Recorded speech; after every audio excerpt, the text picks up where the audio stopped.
then I understand shame. It's like, hey, we don't do that and you're doing that. And like, we're not cool with it. And we're going to let you know by saying that's not cool and that's bad. And you should experience a feeling of badness because you keep doing that thing, whatever it is. To the I, stand-up comedian who keeps doing that thing. yeah, feel shitty about yourself. But I think like when it's internal and it's getting in the way of you progressing towards something that is productive or helpful or positive, that's not useful. Like that is a big fucking waste of time. And that was where I existed for so long. I can't go to the gym until I lose a bunch of weight and people don't perceive me as not belonging there. Doesn't make any sense because that's the place you go on the path to existing as you think you're supposed to be perceived. Like it's such a waste of time. And it's so common. I mean, I can tell you, I remember when I started working at when I started coaching at 10th Planet in Austin, the head coach is this great guy named Gabe Tuttle. He's this like tiny dude who just massacres everybody. He was given like Rogan privates for a minute. And I was like kind of trying to like prove my worth. And I was like, hey, I talked to this guy on the street and like he said he's totally gonna come in and train. And Gabe's like, he's probably not going to come in and train, because Gabe used to do that all the time when he was at 10th Planet San Diego. And he wasn't saying that to be a jerk. He's one of the most supportive people in the world.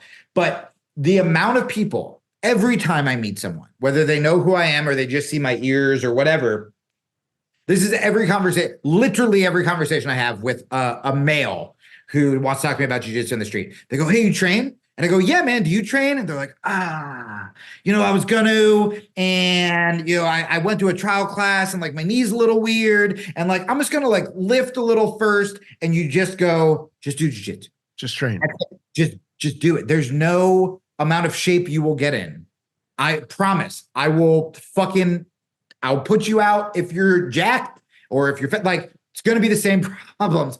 Do jiu-jitsu, and then you'll start building, the muscles and the movements and all that stuff.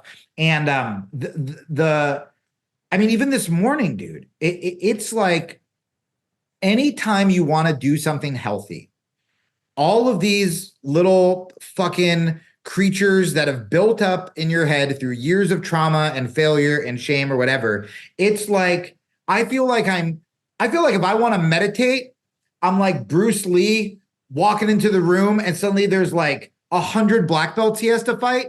And all of those black belts are reasons why I shouldn't do it. Yeah. Like literally this morning, I was like, my one goal, I want to go back to doing breath work. I'm scared of doing breath work. I'm not good at it sometimes. I know it's really good for me. And I wake up and I go, well, my wife didn't wake up and we were going to do it together and she's sick. So maybe I won't do it. Or the fucking fire alarm went off at 4 a.m. So we didn't sleep well. So I'll start tomorrow. Okay, maybe I'll just, instead of doing that, I'll do this thing that's still kind of healthy. And I literally told my wife, I'm going to do it. I'm going to meditate. And she comes out to check on me 10 minutes later. And I'm like on Twitter. And she was like, we meditating? And I finally did it. And I will tell everybody, when you do the thing that your ego is fighting you on, not only did I feel fucking good because I meditated and did breath work. And by the way, I wanted to do an hour. I did like 40 minutes.